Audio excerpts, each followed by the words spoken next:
and stuff.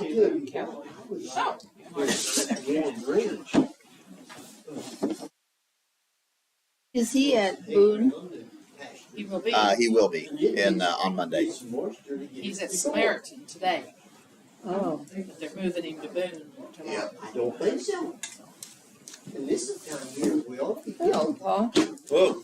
How are you? All right, and you? Good. Getting better every day. It's good to see you. Thank you. It's good to be here. We came and saw you Thursday with Yeah. 4 teenagers. I love that. That's so neat. That was fun. Yeah. Yes. We had a good time. Those kids had a good time, I think. I think they hopefully will want to go again. Yeah, they're not afraid to talk to me. No. You know, and that makes it so nice. Well, that's why I want to take them to the nursing home. Yeah, they need to. Yeah. I want them to realize it's just human beings like you and me. Yeah. Talk to them like anybody Just else. don't feel good. That's good. Yeah, It's good. I appreciate that. Yeah, That was we had nice. fun. I've been working on that for months to get kids to go. Yeah. I think I'm Well, finally. that's the second time that you've brought kids. Yes. Yeah. I'm trying to build that momentum. Yeah. So, yeah. Well, it was really nice. I appreciate it. Yep. We have fun. Morning, friend. Good morning. How's it going? Good. All right. Get it loose. Everybody else in paper. Yeah, we wait like 1 or 2 more minutes here. It's all good. One day you look like you're in deep thought. I'm a little tired. Okay. I guess I could take my, You feel safe enough there, yeah? I don't know, I'll see. This winter, I haven't needed mine too much. Now, the windy days, yeah. But other than that, it's been pretty warm. It has. Yeah. Almost a little too warm. See, that's where it gets, Right. it gets too warm, but it's still chill, there's a little chill in that. In the wind. Yeah, the wind. I wear mine in the middle of summer if it gets windy enough. Yeah, I understand that.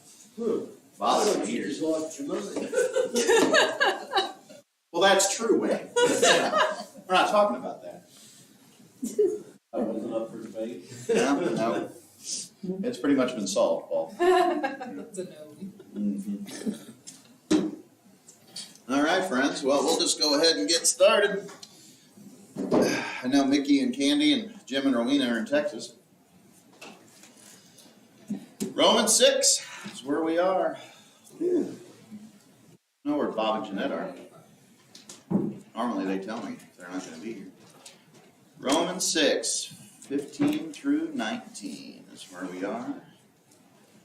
And last week we talked about how we might be able to set up some things in our life to help us stay away from sin and the things that keep us away from God. Sort of the environment that we have at home or work or school or in our own lives to stay more on the righteous end of things. And this week is going to be kind of talking about the excuses for sin and what we often self-rationalize. You know, come up with excuses on our own head. It's not that bad, or it's just me, who cares? You know, that kind of mentality. So let's go ahead and read Romans chapter 6. Would somebody read verse? What then, shall we sin because we are not under law, but under grace? May it never be. Do you not know that when you present yourself to someone as slaves for obedience, you are slaves of the one whom you will,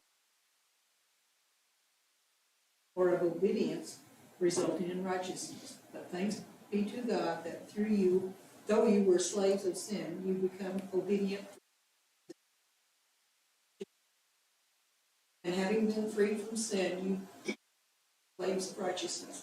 I am speaking in human terms because of the weak.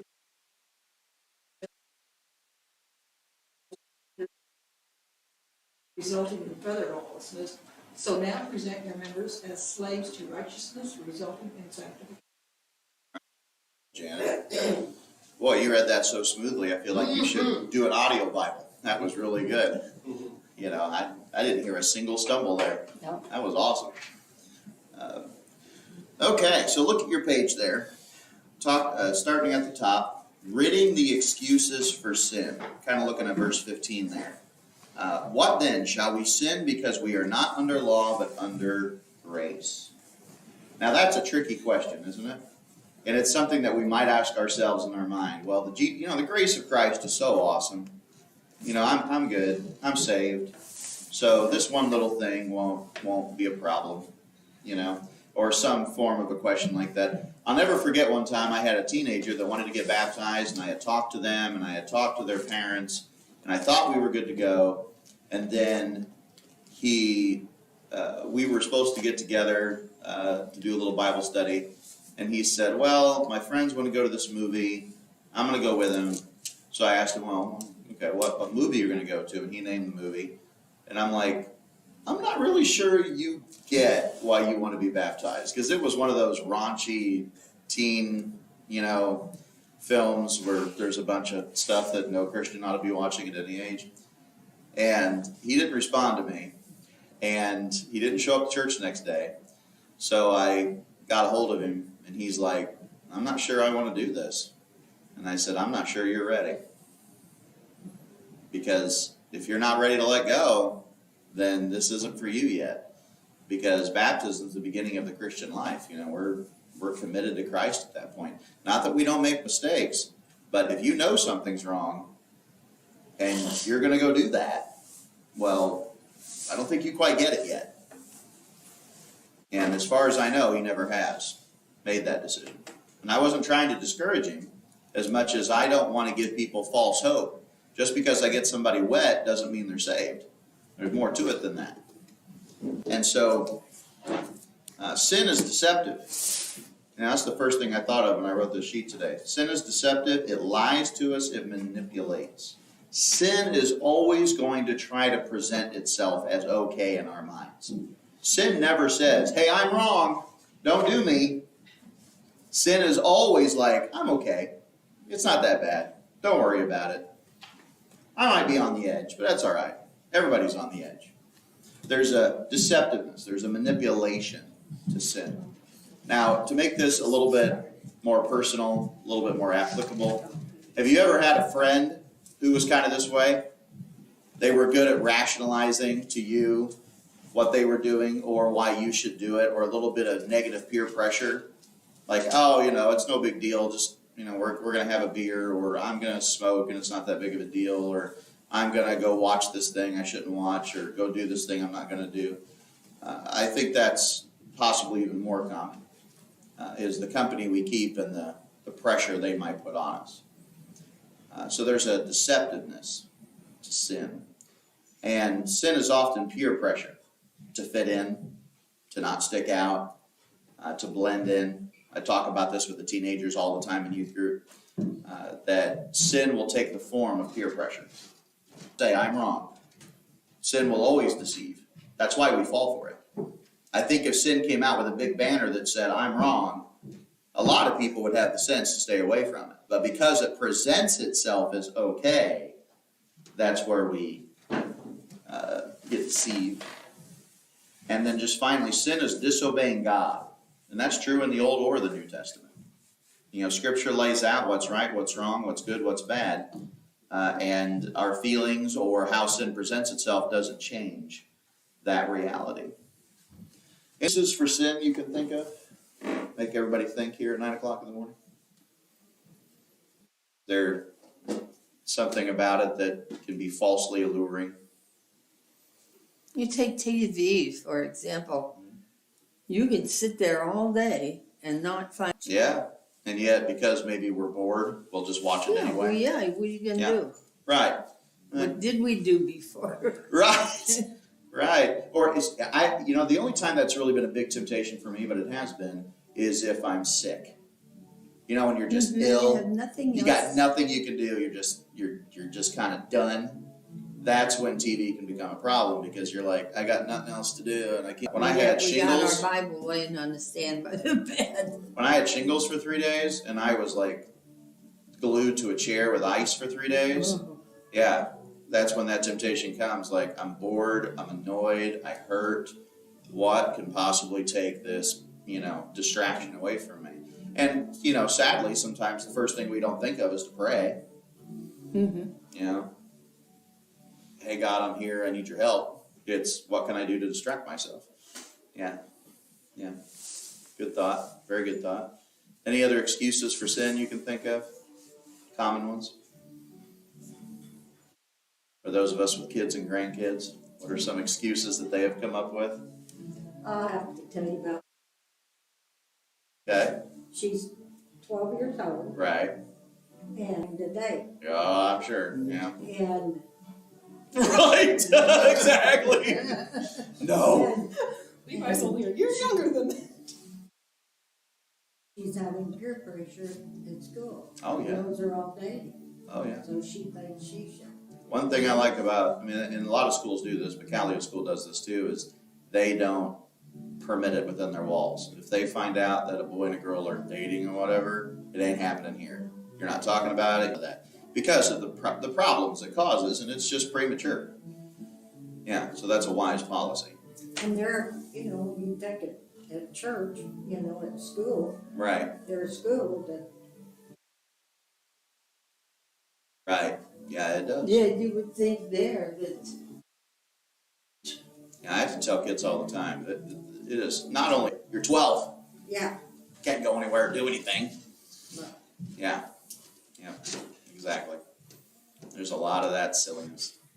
Good point there. I like that. Any other excuses for sin you can think of? Kids, She's grandkids? talking about with peer pressure, Huh? how much of that can be hidden now because it can come through your phone that a parent's never Yeah. going to see. Oh, yeah. And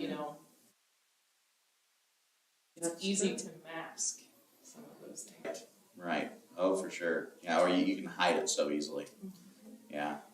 and Well, 12 years old don't even need a phone, but That's what we were just talking about. yeah, how many years has she had one? I don't know. What- it's the way of the world. yeah, I'm unfortunately. not putting the blame on Amy. I know. It's just the way of the world. Yeah. Any other thoughts there? All right. I like the way the end of verse 15 is. Paul says, may it never be. In the Greek, he says anathema, which is the Greek equivalent of saying absolutely not. Under no circumstances are we going there. So he's trying to eliminate the excuses for sin. And he is taking this question that sometimes any of us can ask in our mind and be like, don't even go there. Like I've had youth, and I've had youth for years, and I'll have youth until I'm dead, ask me, how far is too far in dating? And my answer to that is always the same. If you have to ask that question, you're already too far. Because you're not thinking how close can I get to God, you're thinking about how close I can get to sin. The wrong mentality. Go the other direction, my friend. Wherever you're at now, go the other way. Because that's not good. But I tell them, thank you for asking. I appreciate your concern because some kids don't even care. At least they care. Oh, yeah. So I don't want to shame them as much as I want them to realize now's the time to turn around before it goes too far. Yeah. And when you have, our youth group, gosh, you got 55 kids on Sunday night sometimes, and you have maybe a tenth of those kids who have parents in church, 10th to maybe 15%. So the parents aren't teaching them. They hear about things at church they've never heard anywhere else. Ideas that were commonplace when we were younger are now absent from their lives. It's wild when you see a clip somebody sends you, and then there's a kid who's 15. I'm gonna go spend the night with my girlfriend, and the parents are like, okay, just use protection. Yeah. That's the common thought now. I can't believe how some parents are so. They're not even parents. Yeah. They're not. The girl and the boy are going together and you're going on a vacation and you invite him to go too. Well, I wouldn't have got that when I was dating. My in-laws wasn't good. I done good to sit on the divan and eat dried popcorn. I need to have Wayne come to a youth No group. lie. Foot of space between them. I need to have Wayne come to a youth group lesson. That'd be great. Let me tell you kids what it was like. Oh, that's great. All right, verse 16, I think is where we are. Yes. All right. Do you not know when you present yourselves to someone as slaves for obedience, you are slaves of the one whom you obey? Now, you read that and you think, well, duh, I know that. If I'm a slave, I'm a slave. You know, that's just obvious. But the whole point Paul's trying to make here is it's not obvious to us sometimes that we are slaves to sin. We can be involved in something, hooked to something, and not even know it, or be in denial of it. Boy, that's something I think hits close to home for all of us at some point in our lives, where we were involved in something and didn't even realize it was wrong. But Paul's like, believe me, you're there. And I feel like I have this conversation with teenagers all the time, is you may not think this is bad, you might have every excuse for not thinking this is bad, but it is bad, and it's eating away at your soul. It's going to cause problems, even if it's not causing problems right now. And that's the problem with some sin, is that there's a delay in punishment.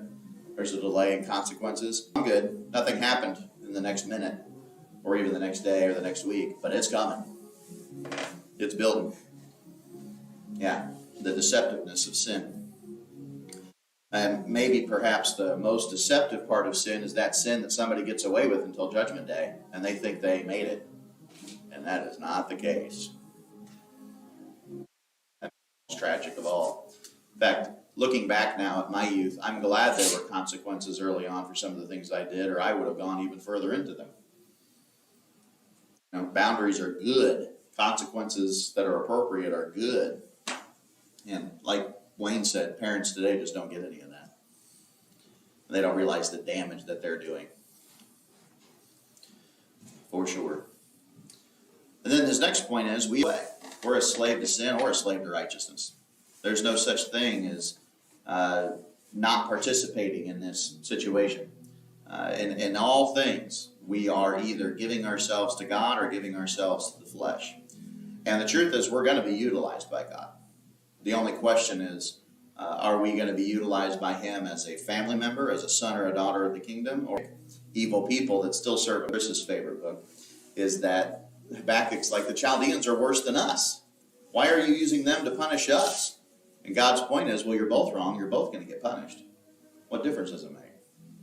You need to get right with me. That's the whole point. Don't worry about what they're doing or what I'm doing with them. You got to get yourself straightened out. And I think that's what we do with kids and grandkids, right? They say, well, what about him or what about her? And we're like, mind your own business. Take care of yourself. Yeah, it's real, yeah. And God does the same thing. Why? Because He's a heavenly Father. I think after you become a parent or a grandparent, understanding Scripture actually gets easier because you're like, oh, I recognize that now. I understand why God does that because I do that as a parent or a grandparent. I'm sure all of us have experienced that. You're talking to your kid. You're using positive reinforcement, negative reinforcement. You've threatened them to death. You've borderline tried to bribe them. And no matter what you do, they're not getting it. And you read the Old Testament, and that's exactly what God is doing. They consume themselves into oblivion. Yes. Yeah. And I think that's what most young people really struggle with, is thinking that I'm going to find satisfaction in this, that, or the other. And you realize none of those things fulfill. For some reason, we all got to learn it the hard way, or at least most of us do. Yeah. And the poor kids, you feel really sorry for them sometimes. Yeah. Well, I do, because I was one of them. I mean, I was one of them. I get it. yeah. I think that's one reason I still have so much patience with youth, because I'm like, I remember that. I was you. Yeah. In fact, occasionally I go up to one of them and I'm like, oh, I know who you are. You're Josh from 25 years ago. I know you. And they look at me like they don't want to believe that, but yeah, it's true. It's true. I was there. Yeah. And I think to some degree, Though well, not hours, but you know how